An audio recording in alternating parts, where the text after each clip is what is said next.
शांताकारं भुजगशयनं पद्मनाभं सुरेशं विश्वाधारं गगनसदृशं मेघवर्णं शुभांगं लक्ष्मीकान्तं कमलनयनं योगिविरधानगम्यं वंदे विष्णुं भवभयहरं सर्वलोकैकनाथं। जय श्री हरि विष्णु, जय श्री राधे कृष्ण।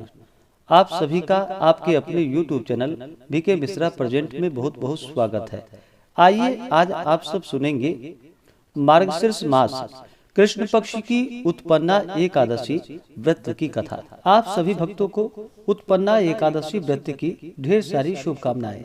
आप सभी के जीवन में भगवान विष्णु माता लक्ष्मी की कृपा से आप सभी को सभी प्रकार के सुख और समृद्धि की प्राप्ति हो। इसी प्रकार से ज्ञानवर्धक जानकारियाँ प्राप्त करते रहने के लिए चैनल पे अगर आप नए हैं तो चैनल को लाल बटन दबा करके सब्सक्राइब करें, साथ में बेल आइकन घंटी को दबाएं ताकि वीडियो का नोटिफिकेशन आपको समय से मिलता रहे। कमेंट में ओम नमो भगवते वासुदेवाय जरूर लिखें। जो भी सच्ची श्रद्धा के साथ नियम और निष्ठा के साथ उत्पन्ना एकादशी का व्रत करते हैं, भगवान विष्णु माता लक्ष्मी माता एकादशी का पूजन करते हैं, कथा श्रवण करते हैं, व्रत में नियमों का पालन करते हैं, तो इस व्रत के प्रभाव से व्यक्ति के सभी प्रकार के पापों का नाश होता है तथा अश्वमेध यज्ञ के बराबर पुण्य फलों की प्राप्ति होती है।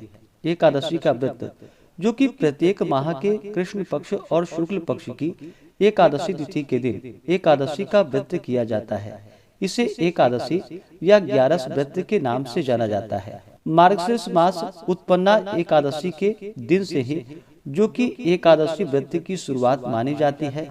इस दिन ही माता एकादशी का जो कि प्रादुर्भाव हुआ था। भगवान विष्णु के शरीर से एक दिव्य देवी प्रकट हुई थी, वही माता एकादशी कहलाई। और मार्गशीर्ष मास के कृष्ण पक्ष की एकादशी के दिन ही उत्पन्न होने के कारण इस दिन को जो कि उत्पन्ना एकादशी के नाम से जाना जाता है। और यह सभी प्रकार के पापों को नष्ट करके भगवान विष्णु के धाम को प्रदान करने वाली है। तो आइए आज आप सब सुनेंगे उत्पन्ना एकादशी की कथा।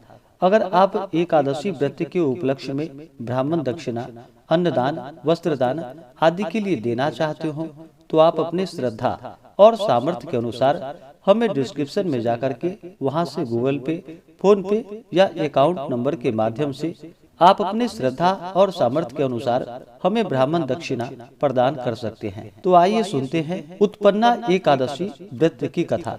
तो बोलिए प्रेम से भगवान विष्णु की जय, माता लक्ष्मी की जय, एकादशी माता की जय, सर्वदेवी देवता की जय। एक बार शौनकादि 88,000 ऋषियों ने श्री सूत जी महाराज से पूछा कि हे भगवान, आप कृपा करके हम लोगों को एकादशी व्रत का महात्म्य सुनाइए। श्री सूत जी ने कहा कि हे ब्राह्मणों, इस व्रत के महात्म्य को भगवान श्री कृष्ण ने महाराज युधिष्ठिर से कहा था, वही आज हम आप लोगों को सुना रहे हैं। एक बार महाराज युधिष्ठिर ने भगवान श्री कृष्ण से पूछा कि हे प्रभु, एकादशी व्रत करने की क्या विधि है और उसे किस प्रकार करना चाहिए, उसका क्या फल है, आप कृपा कर यह सब मुझसे कहिए। पांडु नंदन का यह प्रश्न सुनकर भगवान श्री कृष्ण बोले कि हे राजन, एकादशी व्रत हेमंत ऋतु में मार्गशीर्ष कृष्ण एकादशी से प्रारंभ करना चाहिए। दशमी के दिन सूर्यास्त के बाद दंत धावन यानी कि दातून करे, इसके बाद फिर कुछ भी भोजन न करे। दूसरे दिन प्रातः काल नदी, तालाब या कुएं पर स्नान करे, शुद्ध हृदय से संकल्प करे, सर्वप्रथम मृतिका स्नान करे अर्थात मिट्टी का चंदन इन मंत्रों के द्वारा लगावे। अश्वक्रांते, रथक्रांते, विष्णु क्रांते वसुंधरे, उदधतासी वराहेण कृष्णेन शतबाहुना मृतिके हर मे पापम जन्मया पूर्व संचितम त्वया हतेन पापेन गच्छामि परमाम गतिम। इस प्रकार से मृतिका यानी कि मिट्टी की प्रार्थना करते हुए मिट्टी लगावे। तत्पश्चात स्नान कर व्रती पुरुष संकल्प करे और इस प्रकार कहे कि चोर, पाखंडी, मिथ्यावादी, अपवादी, देव द्विज निंदक, अगम्यगामी, दुराचारी, पराया धन हरणे एवं देव द्रव्य चुराने वाले पुरुषों का न तो आज मैं दर्शन करूंगा और न ही संभाषण उनसे करूंगा, और कदाचित ऐसा अवसर आ भी जाए तो उपरोक्त वर्णित दुष्टों का दर्शन या संभाषण करना पड़े। इस पाप के नाश के लिए सूर्य का दर्शन करे। स्नान करने के पश्चात धूप, दीप एवं नैवेद्य अर्पण कर भगवान का पूजन करे। इन कार्यों के करने में भक्ति दृढ़ एवं अविचल होनी चाहिए। रात में निद्रा एवं मैथुन का त्याग करे और नृत्य, गीता देकर रात्रि में जागरण करे। श्रद्धा भक्ति से परिपूर्ण हो, ब्राह्मणों को दान दक्षिणा दे और उनको प्रणाम कर अपनी भूलों के लिए उनसे क्षमा याचना करे। धार्मिक सज्जनों के लिए शुक्ल पक्ष एवं कृष्ण पक्ष की दोनों ही एकादशियां समान एवं पुण्यप्रद है। अस्तु जो भक्तजन नियम अनुसार दोनों एकादशियों का व्रत करते हैं उसको जो पुण्य फल मिलता है, शुद्ध तीर्थ में स्नान कर भगवान का दर्शन करने का पुण्य फल उसके 16वें अंश के समान भी नहीं होता। व्यतिपात योग में संक्रांति में सूर्य एवं चंद्र ग्रहण के समय में कुरुक्षेत्र में स्नान करने का जो फल होता है वह एकादशी के व्रत करने वालों को अनायास ही प्राप्त हो जाता है, अथवा अश्वमेध यज्ञ करने से 100 गुना अधिक पुण्य फल प्राप्त होता है। 1000 तपस्वियों को 7000 वर्ष भोजन कराने का धर्म पुण्य प्राप्त होता है। वेद, वेदांग तथा पुराण एवं सहस्त्र गोदान का जो फल प्राप्त होता है, 10 ब्राह्मणों के भोजन कराने के पुण्य फल से 10 गुना अधिक पुण्य फल एक ब्रह्मचारी को भोजन कराने में होता है, और 10,000 गुना अधिक कन्या एवं भूमि दान देने से होता है, और इससे 10 गुना अधिक पुण्य भूखे को खिलाने से होता है। अन्नदान करना अत्यंत ही महान एवं अनुपम पुण्य है। इसके प्रभाव से देव और पितर दोनों ही संतुष्ट हो जाते हैं, और इसका संपूर्ण महात्म्य देवताओं को भी दुर्लभ है। नित्य व्रत करने का आधा फल एक मूल व्रत में होता है। तीर्थ करना तभी तक महत्व का है। दान एवं नियम भी तभी तक पुण्यप्रद है जब तक एकादशी का व्रत न किया गया हो। शंख द्वारा जल पीना वर्जित है। शंख द्वारा जल नहीं पीनी चाहिए। मछली एवं मांस भी नहीं खाना चाहिए। 1000 यज्ञ भी एकादशी की बराबरी नहीं कर सकती। इस प्रकार भगवान के कहने पर पांडु नंदन ने पूछा कि हे जनार्दन, आप इस व्रत को इतना सम्मान देते हैं और इसके फल को इतना महान बतलाते हैं, ऐसा क्यों? इसका क्या कारण है? अर्जुन का ऐसा प्रश्न सुनकर भगवान श्री कृष्ण ने कहा कि हे पांडु नंदन, सतयुग में एक मूर नामक महाबलवान दैत्य हुआ। उसने समस्त देवताओं को मारकर देवलोक से भगा दिया। देवराज इंद्र मूर के डर से इधर उधर मारे फिरने लगे। अंत में महान दुख से पीड़ित हो सब देवताओं को साथ लेकर भगवान शंकर के यहाँ कैलाश पर्वत पर जाकर उनकी अनेकों प्रकार से विनय कर अपनी दुख गाथा उन्हें सुनाई और कहा कि हे प्रभु, अब कृपा कर ऐसा कोई उपाय बतलाइए जिससे देवताओं सहित मैं इस महान विपत्ति से मुक्त हो पाऊं। देवराज इंद्र की ऐसी बातें सुनकर भगवान शंकर ने कहा कि हे देवराज, आपको भगवान विष्णु की शरण में जाना चाहिए, क्योंकि वही सबके संकटों को हरने वाले हैं। भूतपति भगवान शंकर की ऐसी वाणी को सुनकर देवराज इंद्र देवताओं सहित भगवान विष्णु के लोक को गए। वहां जाकर क्या देखते हैं कि भगवान विष्णु शंख, चक्र, गदा, पद्म धारण किए हुए शेष शैया पर शयन कर रहे हैं और श्री लक्ष्मी जी उनकी चरण सेवा कर रही हैं। ऐसे भगवान वासुदेव को अवलोकन कर इंद्र महान आनंदित हुए और देवताओं सहित नतमस्तक होकर स्तुति करने लगे कि हे देवादिदेव, आपको नमस्कार है। हे दैत्य विनाशक मधुसूदन पुंडरीकाक्ष, हम लोगों पर दया कीजिए। हे प्रभु, दैत्यों के भय से भयभीत हो ये समस्त देवता मेरे साथ आपकी शरण में आए हैं।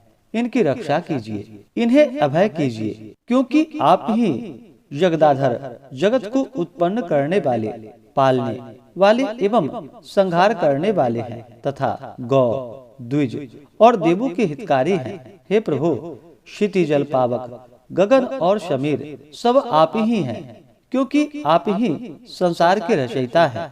कहने का तात्पर्य यह है कि समस्त विश्व सर्वव्यापक, निर्गुण एवं सगुण आप ही हैं। आपके इच्छा बिना एक पत्ता भी नहीं हिल सकता। भगवान, आप घट घट व्यापी, अनादि, अगम्य एवं अतुलित बलशाली हैं। आप अशरण शरण, दीन हितकारी हैं। आप अनाथों के नाथ, सदैव अपने भक्तों के साथ हैं। हे भगवान, अब आपके बिना हमें त्राण देने वाला और कोई नहीं है। त्राहि माम, त्राहि माम, त्राहि माम, रक्षा करो। हे प्रभु, रक्षा करो। हम लोग आश्रयहीन, कटी हुई गुड्डी के समान इधर उधर मारे फिरते हैं। अस्तु, हमें अभय दान दीजिए। देवराज इंद्र सहित देवों की इस प्रकार विनय सुन भगवान विष्णु प्रसन्न हो गए और उनसे बोले कि हे राजा, क्या बात है, आप लोग इतने भयभीत क्यों हैं? आप लोगों को किसने सताया है? आप समस्त वृतांत मुझसे कहिए और भय को त्याग कर निर्भय हो जाइए। भगवान विष्णु को सदैव देख देवराज इस प्रकार कहने लगे कि भगवान, पूर्व काल में ब्रह्म वंशोत्पन्न एक नाड़ी जंग नामक महाबलशाली दैत्य था और सभी देवताओं को महान कष्ट देता था। उसी का पुत्र अब जिसका नाम मूर है और जिसकी राजधानी चंद्रावती है, अपने पिता से भी बलवान है। अपने अनुपम बल और अलौकिक तेज के कारण संपूर्ण विश्व पर विजय कर देवताओं को देवलोक से निकाल दिया है और सभी देवताओं का स्थान स्वयं ही ग्रहण कर लिया है।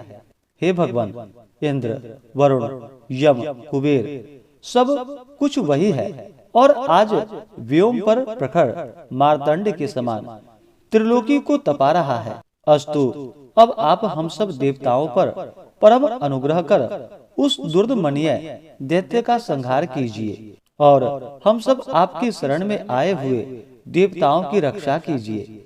भगवान विष्णु इंद्र के मुख से उसका अत्याचार सुनकर क्रुद्ध हो गए और रोषपूर्वक इंद्र से बोले कि देवराज, घबराओ नहीं, शीघ्र ही मैं उस दुष्ट का संहार करूंगा। अतएव अब आप लोग एकत्रित हो चंद्रावती नगरी पर आक्रमण कर दो और सदा मुझको अपने समीप समझकर रंच मात्र भी भय ना करो। भगवान की ऐसी आज्ञा पाकर देवराज इंद्र ने देवताओं को साथ ले चंद्रावती नगरी को आ घेरा। समाचार पाकर दैत्यराज मूर भी अपनी सेना ले उससे युद्ध करने लगा। देखते ही देखते महाभयंकर युद्ध होने लगा और देवता लोग उसकी विकट मार को सहन नहीं कर पाए और भागे। दैत्यों ने भागते हुए देवताओं को मारने की इच्छा करके उनका पीछा करना चाहा, परंतु उसी समय भगवान विष्णु शंख, चक्र, गदा एवं पद्म धारण किए हुए वहां आते दिखाई पड़े। उनको देखते ही सबके सब उन्हीं के ऊपर टूट पड़े। भगवान विष्णु ने भी अपने दिव्य अस्त्रों द्वारा राक्षसों का संहार करना आरंभ कर दिया। यद्यपि भगवान विष्णु के दिव्यास्त्रों द्वारा दैत्यों का अनवरण संहार हो रहा था, तथापि दैत्यराज मूर निश्चल और वीरता पूर्वक संग्राम भूमि में युद्ध करता रहा। भगवान विष्णु के दिव्य एवं तेजवान अस्त्र भी दैत्यराज के शरीर पर लग लग कर व्यर्थ होने लगे। अपने अस्त्रों को असफल होते हुए देखकर भगवान विष्णु को अत्यंत क्रोध हुआ और उन्होंने अस्त्र शस्त्रों को एक ओर फेंक दिया और उससे लिपट गए और फिर मूर दैत्य से मल्ल युद्ध करने लगे। परंतु अत्यंत परिश्रम करके भी वे दैत्यराज को पराजित नहीं कर सके। जब भगवान बहुत थक गए तब बद्रिकाश्रम की ओर चले गए और वहां जाकर बहुत ही जीर्ण हो गए। तब एक गुफा देख उसमें प्रवेश कर गए। उस गुफा का नाम हेमवंती था। भगवान विष्णु वहां जाकर सो गए। पीछा करता हुआ दैत्यराज मूर भी वहां पर आ पहुंचा और भगवान विष्णु को वहां निर्भय सोता हुआ देखकर उन्हें मारने के लिए आगे बढ़ा कि दानवों के परम शत्रु विष्णु को मारकर दानवों को सदा के लिए निष्कंटक बना दूं। उसी समय भगवान विष्णु के शरीर से दिव्यास्त्रों को धारण की हुई एक स्त्री उत्पन्न हुई और आगे बढ़कर दैत्यराज से युद्ध करने लगी। दानवराज उस स्त्री का अस्त्र संचालन देख चकित हो गए और सोचने लगा कि रुद्र के समान पराक्रम वाली यह उग्र रूप धारणी स्त्री को किसने उत्पन्न किया है, जिसके बाण इंद्र के वज्र से भी भीषण और सांघातिक है। मुहूर्त मात्र में ही उस कन्या ने दानवों की विकराल सेना को नष्ट कर डाला। तब दानवराज ने अत्यंत वेग पूर्वक आक्रमण किया, परंतु उसने दानवराज के समस्त अस्त्र शस्त्र बेकार कर उसे एकदम विरत कर दिया। तब वह अत्यंत क्रोध कर मल्ल युद्ध करने के लिए उनकी ओर बढ़ा, परंतु यह भी न हो सका, क्योंकि उस कन्या ने एक ही घूंसे में उसको पृथ्वी पर पटक दिया। वह पुनः आगे बढ़ने के लिए उठा। यह देख उसने दानवराज का मस्तक काट लिया और फिर मूढ़ दैत्य का धड़ वहीं पर गिरकर छटपटाने लगा। साथ ही दैत्यगण पाताल लोक में भाग गए। उसी समय भगवान विष्णु की निद्रा भंग हुई और वह उठकर बैठ गए। तब वह कन्या हाथ जोड़कर भगवान विष्णु से कहने लगी कि हे भगवान, अब मुझे क्या आज्ञा है। उसके ऐसे वचन को सुनकर भगवान विष्णु अत्यंत प्रसन्न हुए और बोले कि हे देवी, आप कौन हैं? इस दुष्ट राक्षस को मारकर मुझे किसने त्राण दिया है? भगवान विष्णु के ऐसे वचन को सुनकर उस कन्या ने कहा कि हे प्रभु, यह क्षुद्र कार्य आपके अंश से उत्पन्न मैंने ही किया है। हे शत्रु दमनकारिणी, मैं आपकी ही शक्ति हूँ। उसके ऐसे वचन को सुनकर भगवान विष्णु बोले कि हे निष्पापी, इस दैत्य के मारने से मैं तुम पर अत्यंत प्रसन्न हूँ, क्योंकि तुमने समस्त देवताओं को अभय कर दिया है। अतः अब तुम मनोवांछित अपने वरदान को मांगो। भगवान के ऐसे वचन को सुनकर वह कन्या बोली कि हे भगवान, यदि आप सचमुच ही मुझ पर प्रसन्न हैं और वर देना ही चाहते हैं, तो कृपा कर यही वर दीजिए कि आज का दिन मेरे ही नाम से प्रसिद्ध हो और आज के दिन व्रत करने वाले को मैं समस्त पापों से मुक्त कर सकूं और उपवास का आधा पुण्य एक बार भोजन करने एवं रात्रि भोजन में भी प्राप्त हो और अपनी इंद्रियों को दमन कर मेरे दिन संपूर्ण व्रत करने वाले को विष्णु लोक की प्राप्ति हो। भगवान ने कहा एवं अस्तु, अर्थात ऐसा ही होगा। तुम एकादशी तिथि को उत्पन्न हुई हो, अतएव तुम्हारा नाम भी एकादशी ही होगा और एकादशी व्रत करने वाले के सारे पापों को नष्ट कर मैं परम पद दूंगा, क्योंकि तृतीया, अष्टमी, चतुर्दशी और एकादशी तिथियां मुझे अत्यंत प्रिय है। इस प्रकार वरदान देकर भगवान विष्णु अंतर ध्यान हो गए और एकादशी मनोवांछित वर पाकर अत्यंत ही प्रसन्न हुई। हे पांडुनंदन, एकादशी व्रत करने वाले से मैं अत्यंत ही प्रसन्न रहता हूँ। उसके शत्रुओं का सदैव ही संहार करता हूँ और उसे उत्तम पद देता हूँ। एकादशी की उत्पत्ति का वृतांत मैंने तुमको सुना दिया। एकादशी पापों का नाश करने वाली है। शुक्ल एवं कृष्ण दोनों ही पक्ष के व्रत करने वाले उत्तम लोकों में स्थान पाते हैं। एकादशी का व्रत करने वाले एवं भगवान विष्णु की एकादशी व्रत महात्म्य की कथा को सुनने और सुनाने वाले दोनों ही धन्य हैं। उनको अश्वमेध यज्ञ का फल अनायास ही प्राप्त होता है। जो परम वैष्णव हैं और भक्ति पूर्वक भगवान विष्णु की कथा को श्रवण करते हैं, वे अपने 3 कोटि पुरुषों के साथ विष्णु लोक में स्थान को पाते हैं। एकादशी महात्म्य का एक अंश भी सुनने वाला ब्रह्म हत्यादि पापों से छूट जाता है। संसार में न वैष्णव धर्म के समान कोई धर्म है और न एकादशी के समान कोई दूसरा व्रत है। इस प्रकार से मार्गशीर्ष मास उत्पन्ना एकादशी की कथा पूर्ण हुई। तो बोलिए प्रेम से भगवान विष्णु की जय। माता लक्ष्मी की जय। एकादशी माता की जय। भगवान श्री कृष्ण की जय। सर्वदेवी देवता की जय। इसी प्रकार से जो भी भक्त सच्ची श्रद्धा के साथ, नियम और निष्ठा के साथ एकादशी का व्रत करते हैं, भगवान का पूजन करते हैं, कथा श्रवण करते हैं, व्रत में नियमों का पालन करते हैं, इससे भगवान विष्णु अपने भक्तों पर अति प्रसन्न होते हैं, अपने भक्तों के सभी प्रकार के पापों को नष्ट कर देते हैं तथा सुख और समृद्धि का आशीर्वाद प्रदान करते हैं। तो आइए जानते हैं एकादशी व्रत के शुभ मुहूर्त के बारे में और पारण समय के बारे में। इस बार एकादशी का व्रत जो कि 2 दिन किया जा रहा है।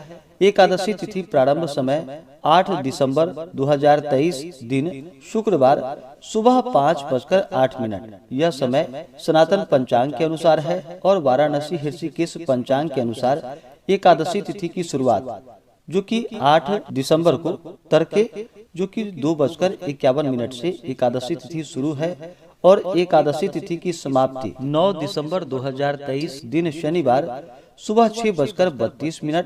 यह समय सनातन पंचांग के अनुसार है और वाराणसी ऋषिकेश पंचांग के अनुसार 9 दिसंबर 2023 की सुबह जो कि 4:17 पे एकादशी तिथि की समाप्ति है और द्वादशी तिथि की जो समाप्ति है वह 10 दिसंबर 2023 दिन रविवार सुबह 7:14। यह समय सनातन पंचांग के अनुसार है और वाराणसी ऋषिकेश पंचांग के अनुसार द्वादशी तिथि समाप्त 10 दिसंबर 2023 जो कि सुबह 5:16 पे है। तो जो भी वाराणसी ऋषिकेश पंचांग को मानने वाले हैं, इसके अनुसार अगर आप व्रत धारण करते हैं तो गृहस्थों के लिए या वैष्णवों के लिए दोनों के लिए एक ही दिन जो कि 8 दिसंबर को व्रत बतलाया गया है, व्रत सर्वेशाम बतलाया गया है। वाराणसी ऋषिकेश पंचांग के अनुसार जो भी व्रत धारण करेंगे वो सभी 8 दिसंबर 2023 दिन शुक्रवार को व्रत धारण करेंगे और सनातन पंचांग के अनुसार जो व्रत को मानने वाले हैं गृहस्थों के लिए जो कि 8 दिसंबर 2023 दिन शुक्रवार को व्रत बतलाया गया है और 9 दिसंबर को वैष्णवों के लिए व्रत बतलाया गया है। एकादशी व्रत का जो पारण किया जाता है वह पारण हरिवासर समाप्त होने के बाद किया जाता है। हरिवासर का समय द्वादशी तिथि का पहला चौथाई का हिस्सा वह समय हरिवासर का होता है। इसके समाप्ति के बाद व्रत का पारण करना चाहिए। तो जो भी 8 दिसंबर को व्रत धारण करेंगे वो सभी 9 दिसंबर को व्रत का पारण यानी कि शनिवार के दिन दोपहर 1:15 से दोपहर 3:20 तक व्रत का पारण किया जाएगा। और जो भी सनातन पंचांग के अनुसार 9 दिसंबर को व्रत धारण करते हैं तो 10 दिसंबर को इस व्रत का पारण किया जाएगा। पारण का समय सुबह 7 बजे से लेकर के सुबह 7:14 तक व्रत का पारण जो कि 10 दिसंबर को किया जाएगा। अगर आप वाराणसी पंचांग के अनुसार मानते हैं तो आप 8 दिसंबर को ही गृहस्थ या वैष्णव लोग जो भी आप इसी दिन सभी व्रत को धारण करेंगे, नहीं तो आप सनातन पंचांग के अनुसार व्रत को करते हैं तो 8 दिसंबर को गृहस्थों के लिए और 9 दिसंबर को वैष्णवों के लिए व्रत धारण करेंगे। इस व्रत का पारण जो कि गोमूत्रेण पारणम यानी कि गौमूत्र से व्रत का पारण है, यह संभव ना हो तो आप तुलसी दल, जल या फल से व्रत का पारण करें। 8 दिसंबर को जो सूर्योदय का समय है वह समय सुबह 6:31 और सूर्यास्त शाम 5:08। राहु काल का जो समय होगा 8 दिसंबर को वह सुबह 10:30 से सुबह 11:49 तक होगा और 9 दिसंबर को राहु काल का समय सुबह 9:10 से सुबह 10:31 तक होगा। राहु काल समय के दौरान कोई भी शुभ कार्य या नया कार्य नहीं करना चाहिए, पूजन आदि का कार्य नहीं करना चाहिए, इस बात का ध्यान रखें। 8 दिसंबर को ब्रह्म मुहूर्त का समय जो होगा वह समय सुबह 4:51 से सुबह 5:43 तक होगा। योग जो कि सौभाग्य योग रात्रि 12:05 तक होगा। उसके बाद शोभन योग नक्षत्र जो कि हस्त नक्षत्र सुबह 8:54 तक होगा। उसके बाद चित्रा नक्षत्र 9 दिसंबर को द्विपुष्कर योग बन रहा है जो कि सुबह 6:35 से सुबह 10:43 तक होगा। सर्वार्थ सिद्धि योग भी बन रहा है, जो कि सुबह 10:43 से अगले दिन सुबह 6:35 तक होगा। तो जो भी उत्पन्ना एकादशी का व्रत करने वाले हैं, उन्हें चाहिए इस व्रत के लिए, जो कि दशमी के दिन से ही व्रत में नियमों का पालन करना चाहिए। दशमी तिथि के दिन सूर्यास्त होने से पहले ही भोजन ग्रहण कर लेनी चाहिए। भोजन में जो कि शुद्ध और सात्विक आहार ग्रहण करनी चाहिए। सूर्यास्त के बाद अपने दांतों को अच्छे तरह से साफ कर लेनी चाहिए। इसके बाद भोजन ग्रहण नहीं करना चाहिए। और दूसरे दिन यानी कि एकादशी की सुबह ब्रह्म मुहूर्त में उठ करके नित्य क्रियाओं से निवृत्त होकर के इस दिन सर्वप्रथम मृतिका स्नान करनी चाहिए, अर्थात मिट्टी का चंदन इन मंत्रों के द्वारा लगानी चाहिए। अश्वक्रांते रथ क्रांते विष्णु क्रांते वसुंधरे उदधृतासी वराहिर्ना कृष्णेन शतबाहुना मृतिके हर मे पापम जन्मया पूर्व संचितम त्वया हतेन पापेन गच्छामि परमाम गतिम। इस प्रकार से मिट्टी लगा करके तत्पश्चात उसके बाद जो कि स्नान करनी चाहिए। स्नान में आप गंगा नदी में तीर्थों में स्नान कर सकते हैं। वहाँ पे संभव ना हो पाए तो आप घर के नहाने के पानी में ही थोड़ा सा गंगाजल मिला करके स्नान करें। शुद्ध वस्त्र धारण करके भगवान सूर्य देव को अर्घ्य प्रदान करनी चाहिए और फिर व्रत का संकल्प लेना चाहिए। भगवान विष्णु से प्रार्थना करनी चाहिए कि हे भगवान विष्णु, हे माता लक्ष्मी, हे एकादशी माता, आज मैं उत्पन्ना एकादशी का व्रत करने जा रहा हूँ या करने जा रही हूँ। इस प्रकार से भगवान से प्रार्थना करे कि आज मैं चोर, पाखंडी, मिथ्यावादी, अपवादी, देव द्विज निंदक, अगम्य गामी, दुराचारी, पराया धन हरने एवं देव द्रव्य चुराने वाले पुरुषों का ना तो दर्शन करे और ना संभाषण करे। इस प्रकार से भगवान से प्रार्थना करे कि यह व्रत मेरा निर्विघ्न पूरा हो, हमारे सभी प्रकार के पाप और ताप नष्ट हो जाए। आपके मन में जो भी इच्छा हो, जो भी कामना हो, वह भगवान विष्णु से कहे और प्रार्थना करे कि यह व्रत मेरा निर्विघ्न पूरा हो और हमें पुण्य फलों की प्राप्ति हो। आप हमें आशीर्वाद प्रदान करें। इस प्रकार एकादशी के दिन भगवान से प्रार्थना करें। और एकादशी तिथि के दिन जो कि दिन और रात्रि उपवास रहते हुए भगवान का सुबह और शाम के वक्त पूरे विधि विधान के साथ भगवान विष्णु का, माता लक्ष्मी का, एकादशी माता का पूरे विधि विधान के साथ पूजन करना चाहिए। और इस दिन जल, पुष्प, धूप, दीप आदि से पूजन करके नैवेद्य आदि अर्पित करनी चाहिए। विशेष प्रकार से भगवान विष्णु को, भगवान श्री कृष्ण को जो कि तुलसी दल अर्पित करनी चाहिए। इस दिन भोग में खास करके भगवान को जो कि पंचामृत से स्नान करा करके गुड़ एवं बादाम से युक्त पदार्थों का अवश्य ही भगवान को भोग लगाना चाहिए और उसे प्रसाद के रूप में ग्रहण भी करना चाहिए। तो यह अनंत फल दायी माना गया है। इस प्रकार से पूजन करके एकादशी की रात्रि जहाँ तक हो सके नृत्य गीत आदि करके रात्रि में जागरण करनी चाहिए। और द्वादशी की सुबह उठ करके स्नान करके शुद्ध वस्त्र धारण करके भगवान का पूजन और आरती करके ब्राह्मणों को भोजन करवानी चाहिए। ब्राह्मणों को दान और दक्षिणा देनी चाहिए। इसके बाद फिर समय के अनुसार व्रत का पारण करना चाहिए। इस प्रकार व्रत को धारण करने से भगवान विष्णु अपने भक्तों पर अति प्रसन्न होते हैं, अपने भक्तों के सभी प्रकार के पापों को नष्ट कर देते हैं और सुख समृद्धि का आशीर्वाद प्रदान करते हैं और अंत में भगवान विष्णु के धाम की प्राप्ति होती है। तो आशा करता हूँ कि यह जानकारी आपको अच्छा लगा हो। ऐसे ही ज्ञानवर्धक जानकारियाँ प्राप्त करने के लिए चैनल पे अगर आप नए हैं तो चैनल को लाल बटन दबा करके सब्सक्राइब करें, साथ में बेल आइकन घंटी को दबाएं ताकि वीडियो का नोटिफिकेशन आपको समय से मिलता रहे। वीडियो को लाइक करें, शेयर करें। सुखी रहें और स्वस्थ रहें। जय श्री राधे कृष्ण। धन्यवाद।